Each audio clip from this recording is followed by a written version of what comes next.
আসসালামু আলাইকুম রহমতুল্লাহি ওবরকাতুহু। সম্মানিত দর্শক, অন্তর্বর্তীকালীন সরকারের প্রধান উপদেষ্টা ডক্টর মোহাম্মদ ইউনূসের সাম্প্রতিক একটি বক্তব্যে সারা দেশে রীতিমতো তোলপাড় শুরু হয়েছে। রাজনৈতিক দলগুলো দীর্ঘদিন ধরে যে আশা নিয়ে আকাঙ্ক্ষা নিয়ে এ সরকারের দিকে তাকিয়েছিল এবং নির্বাচন সংক্রান্ত বিষয়ে তাদের যে আশঙ্কা ছিল বা ভয় ছিল বা আতঙ্ক ছিল, সেই আতঙ্ক ডক্টর মোহাম্মদ ইউনূসের এই বক্তব্যের ফলে বা সাম্প্রতিক কথার ফলে একেবারে বহু বহু গুণে বেড়ে গিয়েছে। Number one. নাম্বার টু হলো যে নির্বাচন নিয়ে জনমনে যে আশা ছিল যে তত্ত্বাবধায়ক সরকার বা অন্তর্বর্তীকালীন সরকার যারা যে নামেই ডাকেন না কেন, ডক্টর মোহাম্মদ ইউনূস একটা ঘোষণা দিবেন, একটা ডেফিনিট অ্যান্ড পয়েন্টিভ যে সময়, এটি তিনি নির্ধারণ করবেন যে আমরা আসলে এতদিন থাকতে চাই।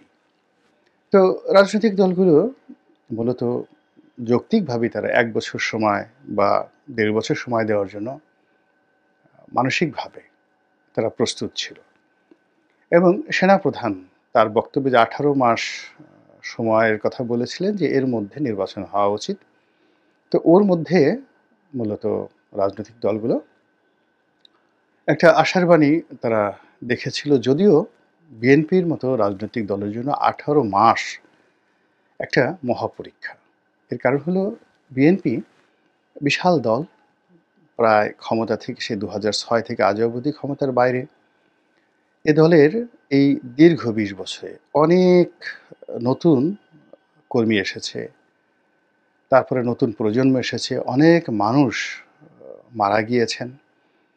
এর ফলে কি হলো যে টেকনাফ থেকে তেঁতুলিয়া পর্যন্ত যে এই সংগঠনের বিস্তৃতি কিভাবে ঘটেছে, বিএনপির কেন্দ্রীয় যারা নেতৃবৃন্দ তাদের আসলে বাস্তব অভিজ্ঞতা নেই। কেন নেই? এর কারণ হলো যে এই দলটিকে সেই ২০০৯ থেকে আজ অবধি মূলত শেখ হাসিনার রেজিম ভালো একটা পাবলিক মিটিং পর্যন্ত ঠিকমতো করতে দেয়নি। কোনো সাংগঠনিক জেলা সফর করতে দেয়নি, কোনো কমিটি করতে দেয়নি, এবং শেষের দিকে তো এমন অবস্থা হলো যে ছাত্রদল, যুবদল বা বিএনপির যেকোনো একটা মিছিল, এমনকি মহিলা দলের একটা ক্ষুদ্র মিছিল, ১০-১২ জন লোক নিয়ে যদি একটা মিছিল মানে দেওয়া হতো, সেখানে পুলিশ রীতিমতো ব্রাশ ফায়ার করে দিত। এবং রুহুল কবির রিজভী সাহেবের মতো মানুষ ৪-৫ জন মহিলা নিয়ে তিনি এই যখন একটা মিছিল করার চেষ্টা করতেন, কখনো তিনি পল্টন অফিসের সামনে করার চেষ্টা করতেন, কখনো তিনি এখান থেকে লুকিয়ে গিয়ে সেই মিরপুরে একটা ঝটিকা মিছিল করে কোনো মতো একটা ছবি তুলে সেই ছবিটা ফেসবুকে দিয়ে তারপরে আবার উধাও হয়ে যেতেন। তো এই কর্মকাণ্ডটুকুও পুলিশ বরদাস্ত করতো না। তারা এই জন্য মাঝে মধ্যে বিএনপির অফিসে রেড দিত।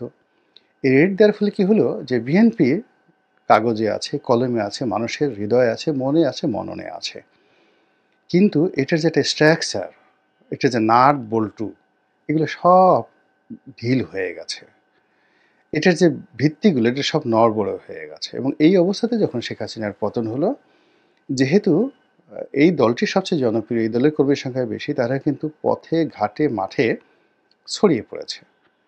দলের ভালো আছে, মন্দ আছে, খারাপ দিক আছে, কিন্তু এই যে দলের নেতাকর্মীদেরকে যে নিয়ন্ত্রণ করবে কেন্দ্রীয় নেতৃত্ব, অর্থাৎ উপজেলাকে জেলা নেতৃত্ব, জেলা নেতৃত্বকে সেই বলা হয় বিভাগীয় নেতৃত্ব, বিভাগীয় নেতৃত্বকে কেন্দ্রীয় নেতৃত্ব, এই যে চেইন অফ কমান্ড, এইটা নিয়ন্ত্রণ করার জন্য যে পরিবেশ পরিস্থিতি দরকার, সেটা এখন বিএনপির নাই।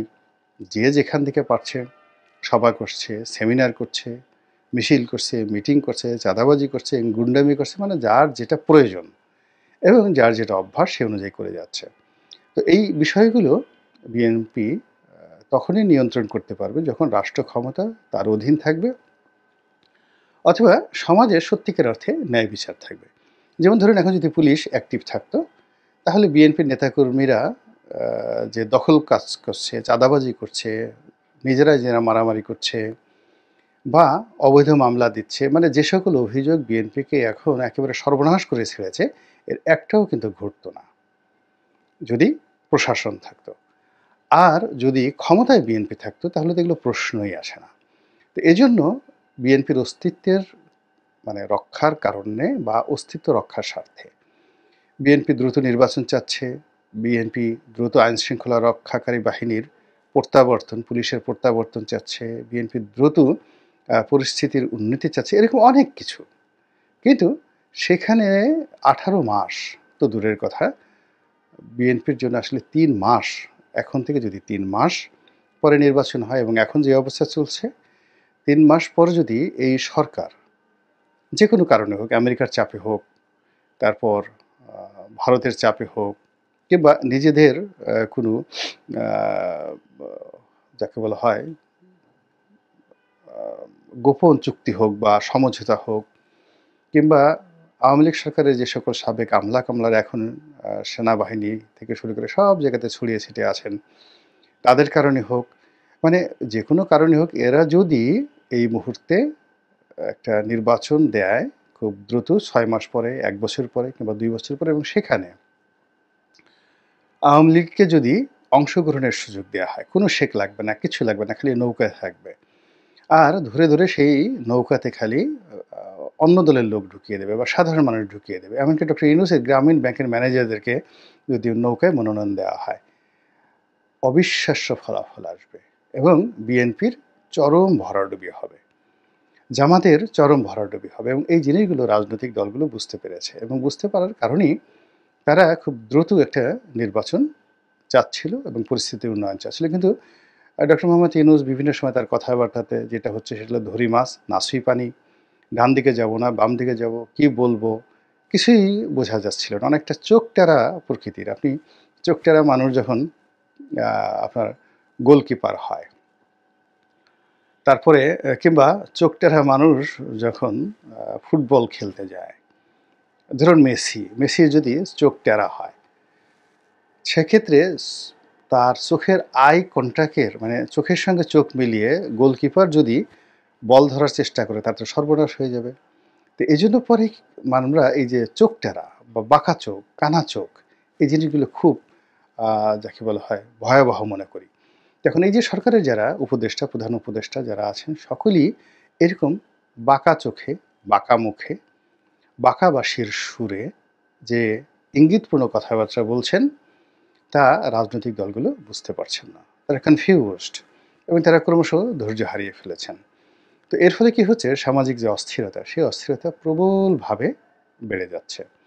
এবং এই যে সামাজিক অস্থিরতা বেড়ে যাচ্ছে, রাজনৈতিক দলগুলো দুরবস্থার মধ্যে পড়েছে, রাষ্ট্র রীতিমতো হুমকির মধ্যে পড়েছে, জনগণের জীবনের দুর্ভোগ এবং দুর্দশা সীমাহীন অবস্থায় পৌঁছে গেছে। এটা কিন্তু এই অন্তর্বর্তীকালীন সরকারের ক্ষমতায় থাকার জন্য নিয়ামক। অর্থাৎ এরকম যখন বিশৃঙ্খল অবস্থা তৈরি হয়, তখন মানুষ যার যার অবস্থা নিয়ে ব্যস্ত থাকে। ধরুন আপনার পেট খারাপ করছে, আপনার সামনে যদি 3টা গোখরা সাপও দাঁড়িয়ে থাকে, আপনার যদি ডায়রিয়া হয়ে যায়, আপনার কিন্তু খেয়াল থাকবে না গোখরা সাপ সামনে আছে কোনো অবস্থাতেই।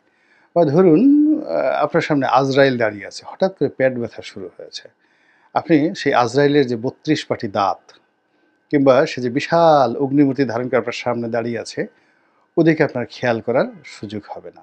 তো এইরকম মানুষের যে শারীরিক বেদনা, মানসিক বেদনা, অভাব অভিযোগ যখন প্রবল আকার ধারণ করে, কে ডক্টর ইউনূস, কে প্রধানমন্ত্রী, দেশ কোথায় গেল, এসব চিন্তা না করে যার যার মতো করে চিন্তা করতে থাকে। ফলে দেখবেন যেখানে দুর্ভিক্ষ হয়েছে, যেখানে গৃহযুদ্ধ হয়েছে, যেখানে যুদ্ধ হয়েছে, সেই জায়গাগুলোতে সাধারণত সরকার পরিবর্তন হয় না। সেখানে মাঝে মধ্যে সামরিক বাহিনীর মধ্যে কূ হয় এবং ক্ষমতার পট পরিবর্তন হয় কেন্দ্রে, কিন্তু আলটিমেটলি ক্ষমতার যারা নিয়ামক অর্থাৎ আমলাতন্ত্র, তারা কিন্তু খুব মজার মধ্যে থাকে। তো এখন যে দুর্বল অবস্থা, এখানে সামরিক বেসামরিক আমলাতন্ত্র তারা খুব আনন্দে আছে, ভীষণ রকম আনন্দে আছে। দেশ যেভাবেই যাক না কেন, যে এখানে উন্নয়ন হলো না, রাস্তাঘাট ভেঙে গেল, কিন্তু তাদের যে এই বিশাল 18 কোটি মানুষের উপর ভর করে এই 20 লক্ষ সরকারি কর্মকর্তা কর্মচারী, তাদের বেতন ভাতার কোনো অসুবিধা হবে না। আমাদের সমস্যা হবে কিন্তু তাদের সমস্যা হবে না। কিন্তু রাজনৈতিক সরকারের অধীন থাকতে গেলে তাদের যে সকল বিপদ বিপত্তি, কমান্ড ফলো করতে হয়, অনেক দায়বদ্ধতার মধ্যে তাদের থাকতে হয়, বকা খেতে হয়, জখা খেতে হয়।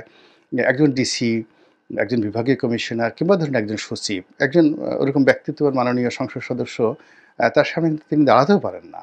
একজন মেজর জেনারেল, এমনকি সেনাবাহিনী প্রধান, অন্য সময়টাতে তার যে দাপট, কিন্তু যখন রাজনৈতিক সরকার ক্ষমতায় থাকে, তখন একজন সংসদ সদস্য, একজন মন্ত্রী, তাদের সামনে তারা ওইরকমভাবে ইংরেজিতে কথা বলা, লাঠি নিয়ে ঘোরাফেরা করা, ভুং-ভাং করা এই জিনিসগুলো সম্ভব হয় না। যেটি এখন রীতিমতো মানে কি বলবো তারা রাজত্ব যেভাবে করছেন এটা আ যদি প্রলম্বিত হয় তাতে অসুবিধাটা কি?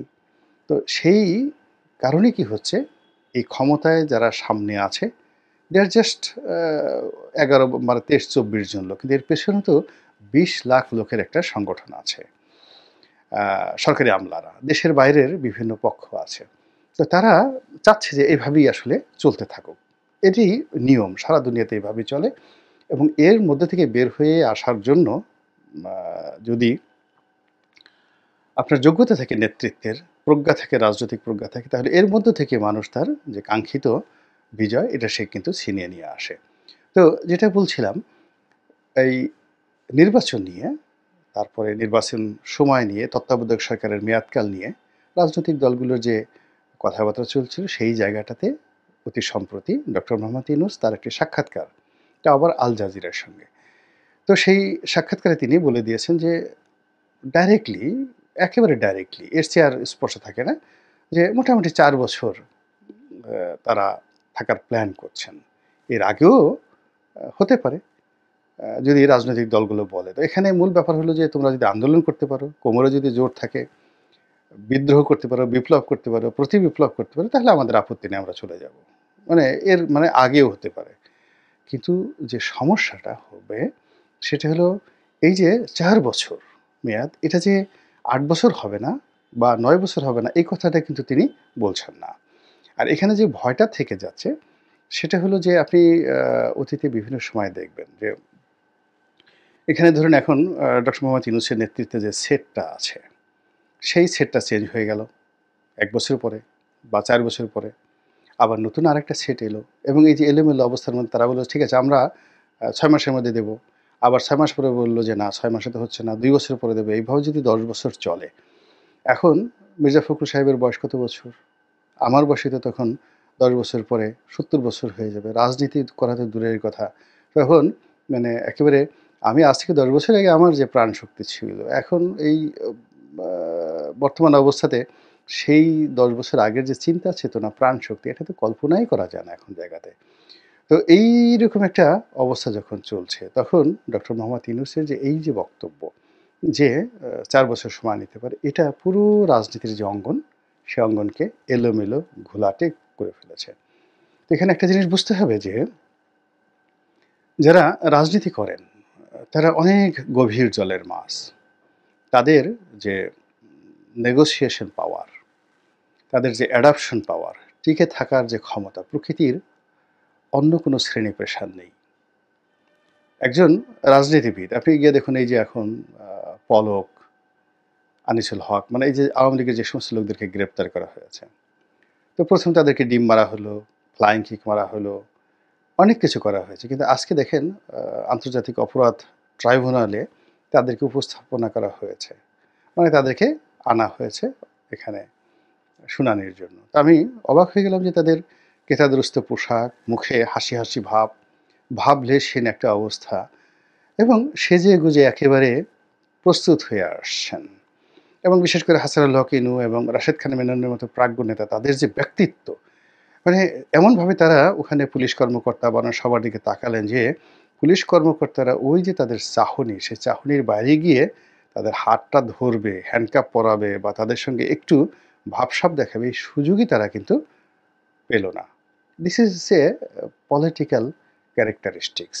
রাজনৈতিক দল, রাজনৈতিক ব্যক্তিত্বদের এই ধরনের একটা অ্যাডাপশন পাওয়ার থাকে। তারা যেকোনো পরিস্থিতিতে এক হয়ে যেতে পারে। নিজেরা মারামারি করে আবার ১ মিনিটের মধ্যে এক হতে পারে। 111 এর সময় দেখবেন বিএনপি আওয়ামী লীগের মধ্যে কিভাবে তারা ঐক্যবদ্ধ হয়ে গেল। তো কাজেই এই যে ডক্টর মোহাম্মদ ইউনূস যে শব্দ বোমা প্রয়োগ করলেন বা যে কথা তিনি বললেন, এটার প্রেক্ষিতে নিশ্চিতভাবে রাজপথ গরম হয়ে যাবে এবং এটা আপনাদেরকে ১৫ দিন অপেক্ষা করতে হবে না। অর্থাৎ এরপর যদি উনি বলেনও ৬ মাস পরে নির্বাচন দেব বা ৩ মাস পরে নির্বাচন দেব, এই বিশ্বাস আর তিনি অর্জন করতে পারবেন না। আল্টিমেটলি তার যে কমিটমেন্ট, তার যে আচরণ বা তার সম্পর্কে মানুষের যে চিন্তা চেতনা ছিল, এই জায়গাটা আঘাতপ্রাপ্ত হয়েছে। যেমন তিনি অনেককে দাওয়াত করেছেন। তো অনেকের সঙ্গে কথা বলেছেন। কিন্তু যারা গিয়েছেন তারা কেউ মুগ্ধ হয়ে আসেননি, খুশি হয়ে আসেননি। মনে হয়েছে এটা একটা ফরমাল একটা মেশিনের সাথে কথা বলছেন। না আছে আপ্যায়ন, না আছে আন্তরিকতা, না আছে কোনো কিছু। তিনি তার কথা বলছেন। জাস্ট উনার সঙ্গে একটা দেখা হলো, ফরমাল মিটিং হলো। কিন্তু সত্যিকার অর্থে একটা নেগোসিয়েশন বলতে যা বোঝায়, এটি কোনো রাজনৈতিক দলের সঙ্গে, কোনো ব্যক্তির সঙ্গে, কোনো সংগঠনের সঙ্গে এখনো পর্যন্ত হয়নি। এবং এমনকি উনি যে সাক্ষাৎকারগুলো দিয়েছেন, 'প্রথম আলোতে' দিয়েছেন, 'নিউ ইয়র্ক টাইমসে' দিয়েছেন, তারপর 'আল জাজিরার' সাক্ষাৎকারটা তো আমি পুরো শুনলাম। সেখানে তার শব্দচয়ন, বডি ল্যাঙ্গুয়েজ, কথা বলার ভঙ্গি, এরপরে তার যে ডেলিভার, তারপরে কথার পিঠে কথা, এই জিনিসগুলো স্মার্টলি তো হয়নি। এটাকে খ্যাত বলতে পারবেন না। মানে আল জাজিরার মতো একটা টেলিভিশনের সিনিয়র সাংবাদিকের সঙ্গে সরকার প্রধান হিসেবে বক্তব্য দেওয়ার জন্য কি ধরনের ম্যাচুরিটি দরকার, যেটি আনোয়ার ইব্রাহিমের আছে, যেটি ইমরান খানের ছিল, কিংবা নরেন্দ্র মোদী সাহেবের আছে। তো সেই সাক্ষাৎগুলোর সঙ্গে যদি আপনি ওনার সেই সাক্ষাৎকার, ওনার সেই যাকে বলা হয় মেকআপ, গেট আপ, এই জিনিসগুলো দেখেন, আপনার কাছে মনে হবে, আপনি তখনই বুঝতে পারবেন যে রাষ্ট্র আসলে কীভাবে চলছে এবং ভবিষ্যৎ কোন দিকে যাচ্ছে। আমরা চাই আমাদের দেশটা ভালো থাকুক। অনেক কষ্টের পর আমরা একটা বিজয় পেয়েছি। সেই বিজয়ের সুফল আমরা ভোগ করি। আমাদের তরুণ প্রজন্মের যে সকল বন্ধু তারা রক্ত দিয়ে এই বিপ্লবকে মহিমান্বিত করেছেন, তাদের জীবন সার্থক হোক। এবং যারা শহীদ হয়েছেন তাদের সেই শহীদি রক্ত যেন আমাদেরকে বেঈমান না বানিয়ে ফেলে। আল্লাহ আমাদের সবাইকে হেদায়েত দান করুন এবং হেফাজত করুন। আসসালামু আলাইকুম ওয়া রাহমাতুল্লাহি ওয়া বারাকাতুহু।